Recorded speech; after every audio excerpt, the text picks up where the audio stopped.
This is the Business Stuff Podcast. This is where I will share the lessons I've learned from advising thousands of businesses over almost 30 years. Each episode will give you practical insight to allow you to learn from other people's mistakes. I'll be pulling in experts from our team and the world of business, and together we'll make sure your business is giving you what you want. My name is Martin, and this is the Business Stuff Podcast.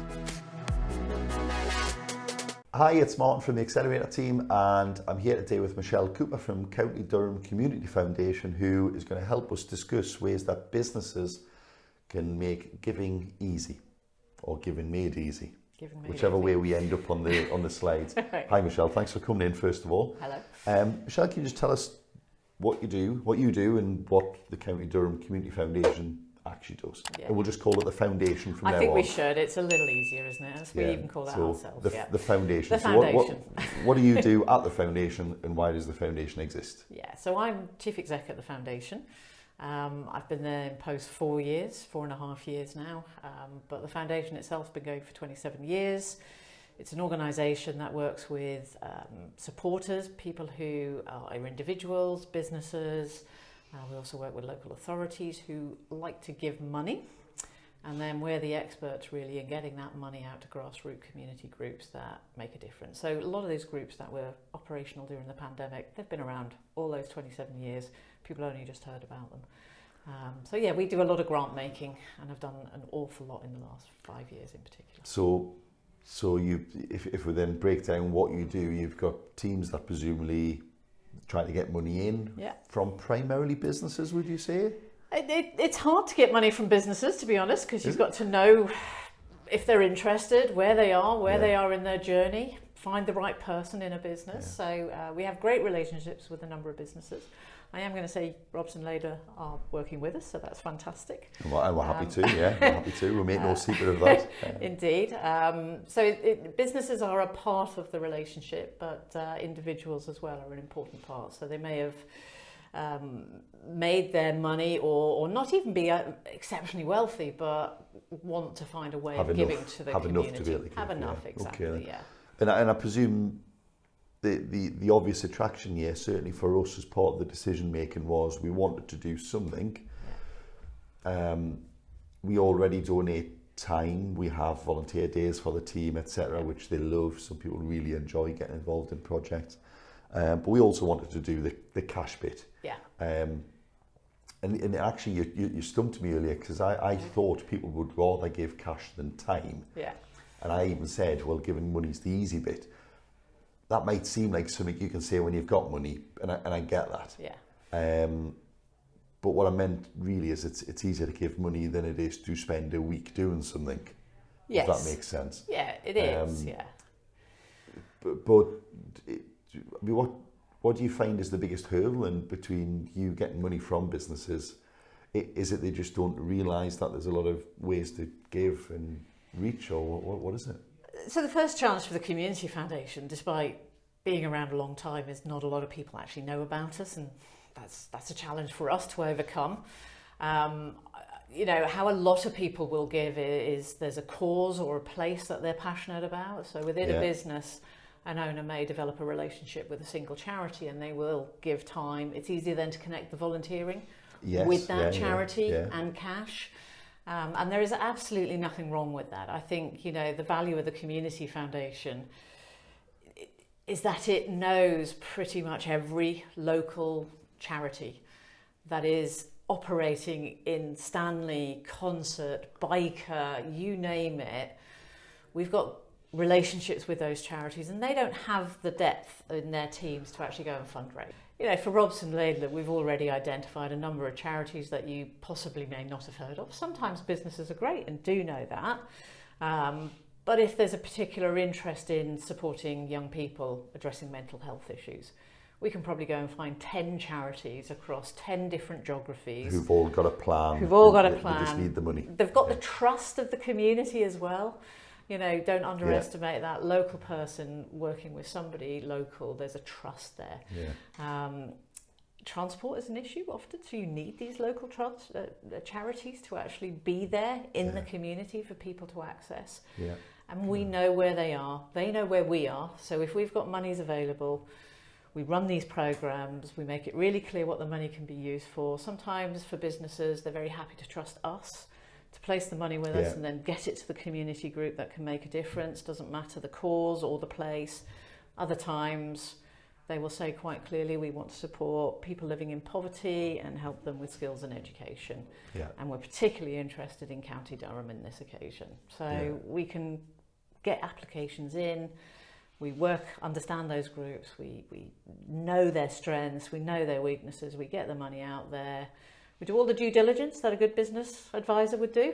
Make sure that money gets to the right place. Actually going to make some make a difference. So this is the give and easy bit, isn't it? Yeah. This is so we have done sponsored walks, bake sales for over 100 different charities over 6 years. But some of these are quite obscure, some are really hard to find, and there will be another 1,000 that we've never heard of. The easy bit for us here is we can then just give you a bit of a steer, and you will do all of that hard work, won't you? Exactly. So you will just and that's the given made easy bit of this, isn't it? So some companies will say to us, you bring structure to our giving. They'll get inundated with applications. Will you support this? Will you support that? And actually sometimes businesses have told us by the time they add up everything that they've done, they're a lot of money, thousands of pounds. So people sometimes think they can't give a lot, but actually when they look back and go, actually there's £200 to that, 200 there. So for a company like yourself, if it's okay to me to share, you work on a profits pledge model. So as the company grows, public anyway, so as the public, as the business grows, and as you can afford it, then you place some money with us. And then effectively we work with you to agree on how that's distributed. We've agreed some parameters, we agreed some geography, and then we effectively make that money get to the right place, track that it's making a difference. And, then we'll introduce you to those groups, and you can so often go and see those groups and see the difference it's made as well. So, why is this on a business podcast? A lot of businesses want to do something. To make an impact outside of the service they offer, the product they sell. They can look after their team, that's great. They can sponsor their managers, footy team or whatever. They can do those things, but getting out would be a full-time job. If we'd said, well, we want to try and do all of this filtering, take applications in, it would be practically impossible, wouldn't it? So you can see why the obvious connection here. What are the benefits to business then, would you say? I mean, I've got my own ideas on why we did it. But what do other businesses tell you? Why do they say, well, this is why we did it, and what we get from it? So it really depends on the individual sometimes. And it is often an individual within a business that will set the tone, the culture, and the reasons for giving. Some people will just say it's the right thing to do. And I'm working through a community foundation. Sometimes, yes, people can place monies with us and set up their own funds, but I've even just taken phone calls and said, well, there's a charity over there. We can help you get the money to them, find that contact. So, I can even help refer people on. For some people, it is about the culture. It's about recruiting the right people. CSR, ESG, doing good. It's so important, I think, as part of a business culture. Is it worth breaking down CSR, ESG? If you can, because I do seem to be blurring into different ways, but environment, sustainability and governance is the ESG, and CSR, corporate social responsibility. Just for all listeners. We're trying to keep the acronyms. Absolutely. We do it on tax, we do it on account, we'll try and keep the acronyms out if we can. Perfect. I think it's caring. Is what I put it because these down things to. are becoming. I don't know if it's a first world privilege that we're in the fortunate enough position to be able to do these things and worry about these things. I would imagine if you're, to be really careful how I say it, but you're some struggling business in the middle of nowhere in a third world country, probably not too worried about, well, we need to make sure we give some of our money away. They probably give in other ways, of course. They'll be caring and sharing in other ways. But it's certainly something which is coming more to the forefront. The fact that most people know what CSR is, and a lot more people know what ESG is, but is probably an indicator, isn't it? I think So I think the environment brought ESG into everyone's minds. I think COVID has brought community much more into people's thinking. I think the cost of living crisis will keep that there as well. And that's something that we're really conscious of. You know, fighting poverty, enriching lives is what we've been doing for 27 years. Nothing's changed actually in that time. But what I think we're seeing with businesses as well, and why does it matter? You know, you don't need to give a lot to actually make a difference. That's the first thing that you can say. We can take £10 and that would really make a difference. So people out there thinking, oh, I haven't got 50 grand to spare or 100. It doesn't matter. No. Tenner a month is... Tenner a month is amazing because that's the collective power of a community foundation. To put it in context, we awarded just under 5 million in grants last year. Right. And that wasn't from one person, it wasn't from 10 people. We run 200 plus funds. We have different money coming in. We have people who gave £5. If you put that collective giving power, then it's really quite powerful. So I think, you know, why would a business do it? People are caring about the community. They're caring about their staff, and that some people are struggling, even within their staff. And we're seeing brilliant responses where people are even giving incremental bonuses or just bonuses to help the cost of living crisis. But then there are other ways around giving to the wider community that you may live in, work in, and that kind of just feels good. But I think let's not underestimate the value of recruitment and retention as well. And setting that culture. So because there's a lot of things that, you know, I've mentioned this on earlier podcasts, and you know, people don't tend to leave jobs necessarily. They leave their managers, but they'll also leave workplaces. You know, I never want to name drop, but we all know of the big high street brands who get slated for the way they treat people and their working practices. And they must just have like a rotating door on their on their HR, you know, kind of next, you know.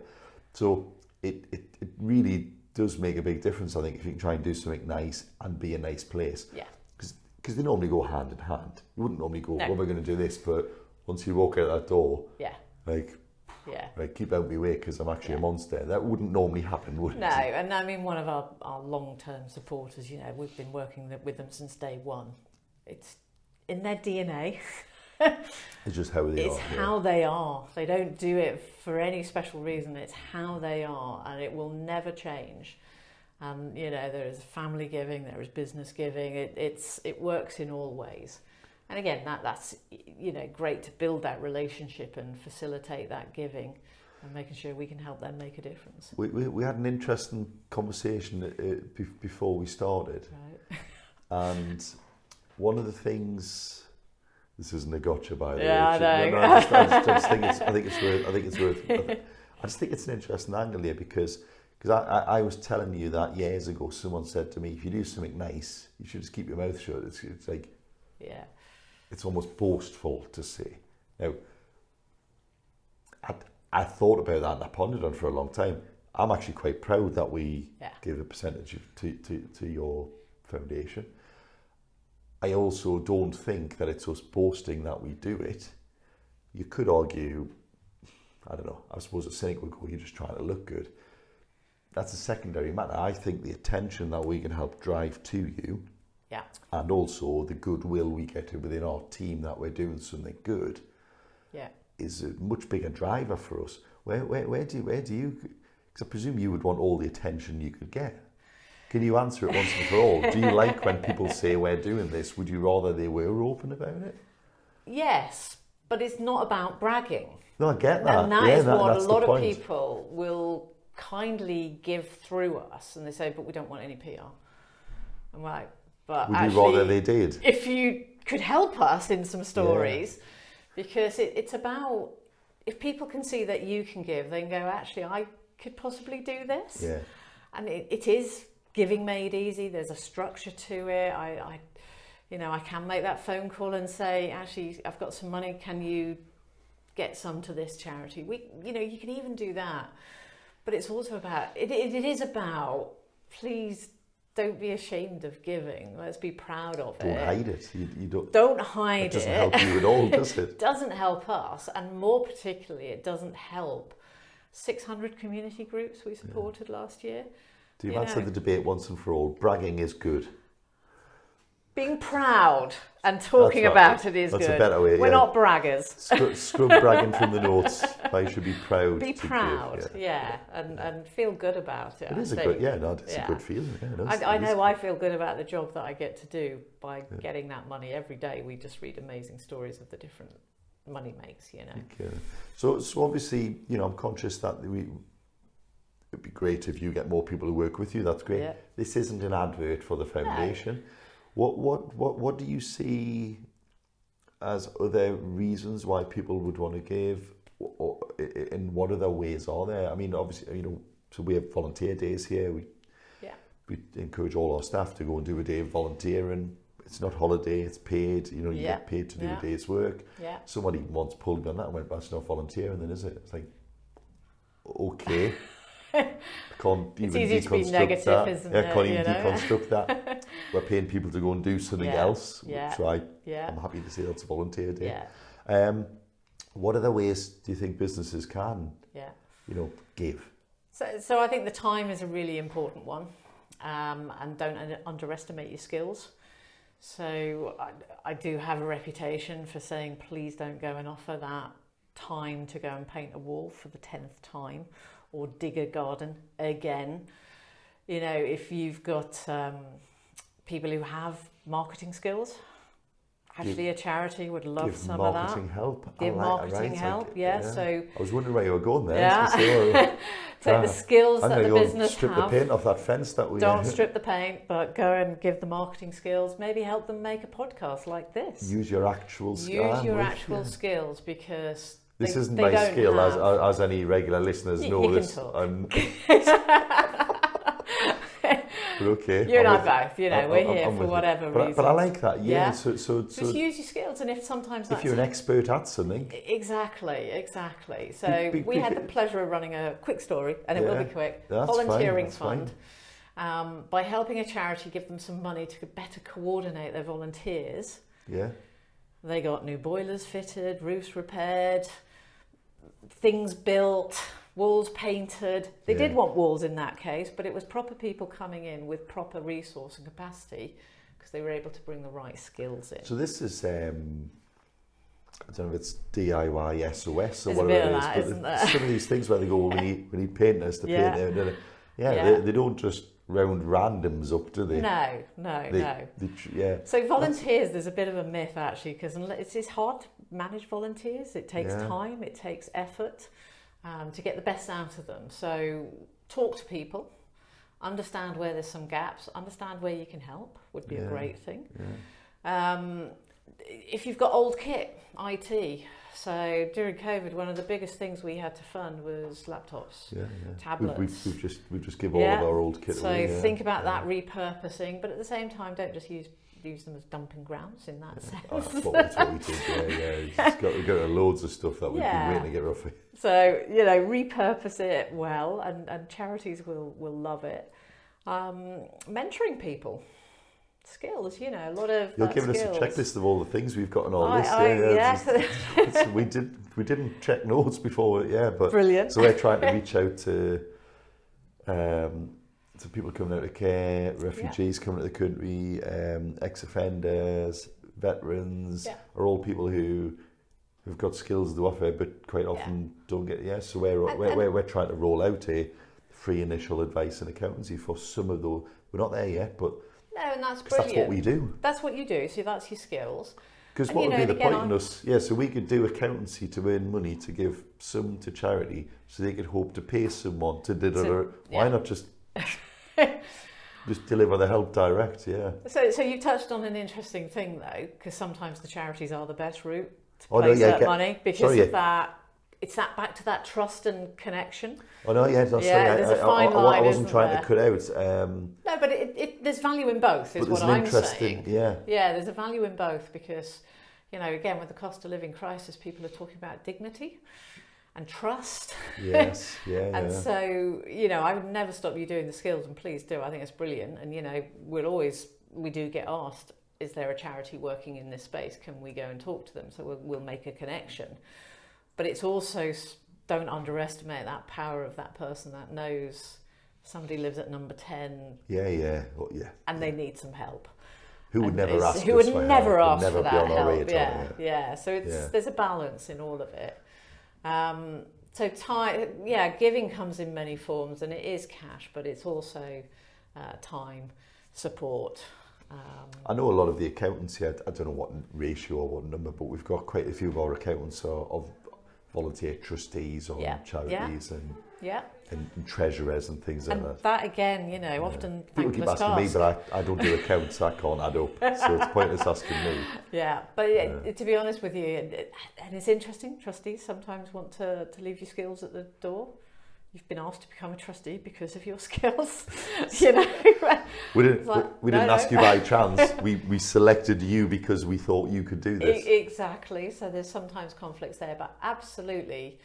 And it's quite time consuming being a trustee, and you are taking a responsibility, but bear in mind that a charity may only have 2, 3, 10 staff, if that, and they're often managing huge turnovers against an incredibly difficult backdrop. Yeah. And your role as a trustee is quite important, often as a critical friend.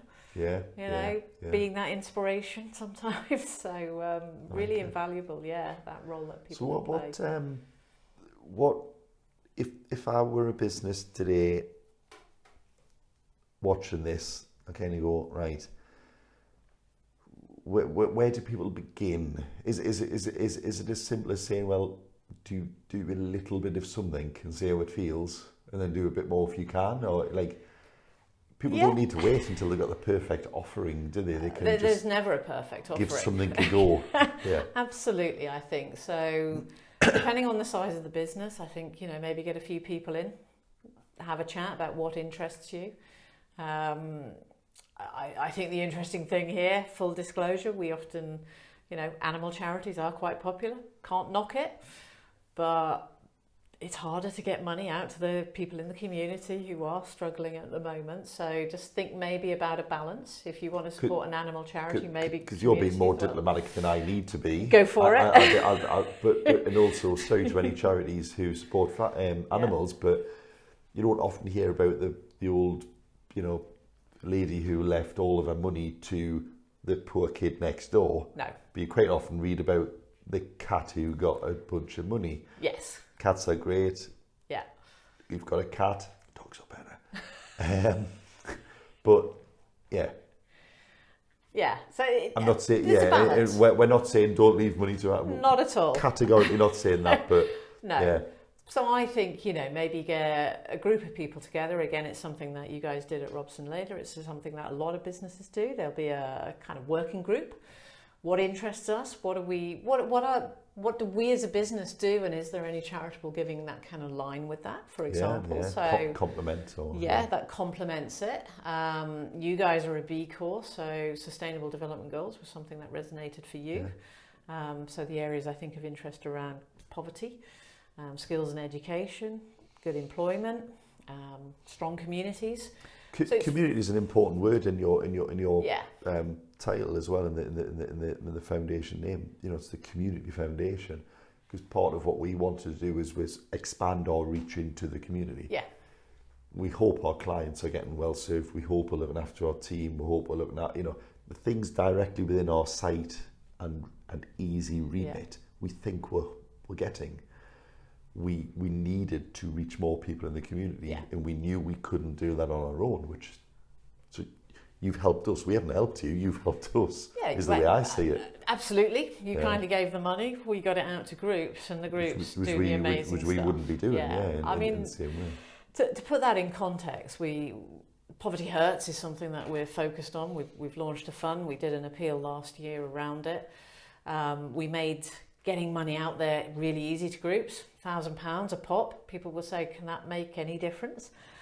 And because we made that money flexible and trusted the groups who know the communities, we were getting reports back of £1,000 helped 300 people. Wow. Now, how does that even work? And then you go, well, that might be a bit superficial, but you go a bit deeper and you hear of the young mother who was thinking of going back into an abusive relationship. Well, I presume that... And that stopped. Because, how does it's £3 a head. But if that £3 a head is leveraged by a team of volunteers who put an hour's worth of work in for each one of those £3. Yeah. And they're running other activities that complement things, and sometimes that £3 a head is getting that head in the door, helping somebody you've not helped before, and then you can work with that person, listen to them, spend time with them, and actually do so much more. And those are the stories we'd get back of really quite difficult life situations, but actually that charity gave them hope through £1,000 grant. Is quite phenomenal. Reach can appear superficial, but is actually quite deep and impactful. Do you is there like a natural stage in when a business can or would normally get involved? I watched a fantastic thing on the history of American capitalism. Oh wow! Where you had like Rockefeller and Carnegie and these people racing for the majority of their lives to build as much as possible. Then almost having a race to give away as much as possible. Yeah. So you've got like a Rockefeller library in every town in America, and a Carnegie, and like, so it, like at some point they kind of went, ooh, let's like get rid of it all, The Bill and Melinda Gates Foundation's like, you might disagree with what they do or not, who cares? They're doing something. I think it comes back to that. They're doing something. So, but it's the word you don't like. But that money's going back, isn't it? It is going back. Yeah. Is there a natural cycle? Do you think when people are starting up, it's like, I need all the money out, like, we're not going to survive ourselves? Yeah. Is there something about charity begins at home? You've got to make sure you're okay to then give? Or I think for a business and a startup, and my background was actually in early stage startup businesses, investment tech, that was what I did. And there's a great scheme actually, and people could look at it, called the Founders Pledge. Right. So that's setting a tone, and it says that as you're starting up your business, you effectively plan to give on an exit a percentage. Right. So that's the culture, and you're pledging, you're not committing. Yes, it can have tax benefits if you make a sale of your business, but so the Founders Pledge says, I've got nothing right now, but as and when, and I'm hoping I have something, I will give back that money to the community, to a charity of my choice. Because a lot of businesses, you mentioned the cost of living crisis, that businesses aren't immune to this. No. There was a great idea in one of the papers the other day, just make the minimum wage like an extra £8. Well, how? Businesses haven't got any money either. No. A lot of businesses have got no money. No.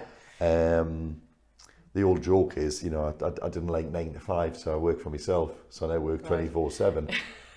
We've got people who are paying their employees more than they make. Yes. And a lot of businesses don't realise that. A lot of employees don't realise that. Yeah. Where the hell was I going with that? So, so businesses themselves are struggling. They're putting more hours in for less money. Yeah. And I think we respect that. And so our feeling is very much, you can plan to give. You can give what you can now. Yeah. You can align your giving with your profits, the pledge of profits, and that's a net profit. And if you're investing in your business, then again, there's so many different ways, and nobody should tell you what you should give. Yeah. But it's all voluntary, isn't it? It's all voluntary. Yeah. It all makes a difference, but it is absolutely no one's ever voluntary. Thanks, but is that it? Sadly, I suspect somebody has, but we certainly haven't. I certainly haven't. I'll tell you that much. You probably have. I think in today's world, we appreciate it's give what you can, and again, we're very much. So we have. There's the Robson Laidler fund, effectively, which is great. But then we've got other businesses who actually give to a generic fund. Yeah. And so that's a much smaller donation, but it isn't any less important, because again, it's that power of collective giving, making sure it gets out there. Because I think one of the other things people are forgetting is charities are businesses as well. And suddenly we've got food banks are the one best known, so all their costs have gone up. Every community centre's gone up, the costs, donations are going down. So, everyone is in this vicious circle of doing more on less. And you're competing for attention in the same way as anything else, aren't you? We compete for accountancy services to sell to people, just the same as you say you're competing for pledges. You compete. Yeah. Everything's competition, isn't it? It For attention is. and money. Yeah, absolutely. And so I hope that comes back to, actually, I sometimes think one business said this to me, you know, I actually sat down and looked at our budgets, and I said we didn't give any money away, but I was doing a £200 sponsor of that. I gave that charity £50. I gave that one £500. But the time I actually looked at it, so much of my time had been spent up with this, and I'd given a lot of money. You can make it easier. You can put more structure to it, and be clear you're only giving what you can, and aligning your giving to what matters to you and your business, which links back to your staff and making a difference to them and your community in a sense. Good. We normally try to finish, Michelle, on, it's going to be a tricky one, I don't know how to phrase this for you, but we normally, if you were selling marketing services, we would say, what's the one big mistake that people make? I suppose I can, I'll just ask you the same question. Right. When businesses are starting out on their giving journey, in whatever it is they're giving, what's the biggest mistake or the biggest misunderstanding they have? It is a hard one to answer, because giving is good almost. I would never want to say anyone's made a mistake if they're giving. Is there a way to give inefficiently though? Yes. well, I think I just kind of touched on that a little bit, in the sense that you're not actually tracking your giving. I feel like you don't want to offend anyone, but there is that, yes. But so some people will give to a very passionate cause, but haven't actually done their due diligence, and where is that money going? Oh, right. Yeah. So, well, that's a good one. Make sure you know where the money's going. Make sure you know where the money's going. Just to put that in context. A lot of bags that come round on doorsteps aren't from charities, for instance. No, but a lot of them, they'll have a registered charity. I'll defend that one a little bit. There is a whole process. There's a big company in Peterlee, I just learned the other day, that is very reputable and does do a lot of those bags. And money does get to charity. And I'm personally one of the people that like them, because it does help me get rid of stuff. And I know it's not going into landfill, so that's the important thing. It's giving made easy, isn't it? It's giving made easy. Maybe I picked the wrong example, but not everyone with a tin is a charity. Not everyone with a bag on the door is a charity. And so you've just got to. And not every penny. Every charity that is fundraising has to cover the cost. So I can't do this for free, you know. I have to take an element of what people give. And it would be an unusual sector if everyone worked and it was all volunteers. You'd be amazed at how many people think it's wrong that we take something to run a business. I so it's interesting. think it's disgraceful, but I too have to pay some bills and cover the electricity. It would be pointless being a beneficiary of your own charity, wouldn't it? There is that. Yeah. So there is, I've kind of forgotten where we were going with What's some of the this. Biggest mistake? Biggest misunderstanding. So I think it is that not doing your homework first and actually putting some structure to how you want to give. I think, you know, there's nothing wrong with, in the first few years of business, absolutely support a number of charities, talk to your team, do some ad hoc things. If that is then core to your business, core to your culture, what is the structure? What do you want to do?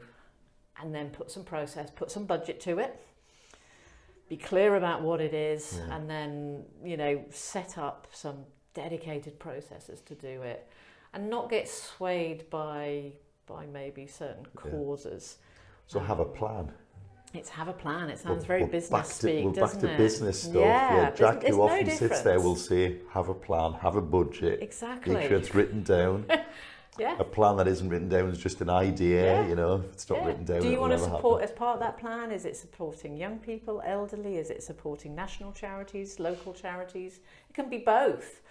But it doesn't mean you can't sponsor someone 20 quid for doing the North Road. Absolutely. We're not saying stop. Yeah, and maybe part of that plan is actually even there, doing it more structured, that you're saying we're committing. When our staff do fun runs, or none of them are fun as far as I'm concerned, when the word running is in the equation. Have a fun ride. No, exactly. Not a run. But if you raise £200, our policy is up to £100. We'll match that. Yeah, so you're putting, it's that plan and structure plan, isn't it? To your corporate giving, your business giving, and that can work from any size. You know, one-man band up to the big corporates, effectively. Good. Yeah. Thank you very much, Michelle. Thank you. As always, we hope that was of interest. It's certainly something we believe in. And it's not bragging, it's about doing something in a different way, reaching out, and it absolutely helps with retention and recruitment as well. It definitely does. We get people who say, oh, it must be great to work somewhere like that. They've still got to do work though. They've still got downsides to working work with with Robson purpose, Laidler, but yeah, working with a bit of purpose. As always, we appreciate your feedback. Give us a comment, give us a like, give us a share. I'm pretty sure we'll be tagging Michelle and the County Durham Community Foundation within the post. Reach out. I'm sure you'd be happy to speak Absolutely. to anybody who Happy wants to help. do something. Yeah. Excellent. Thank you very much.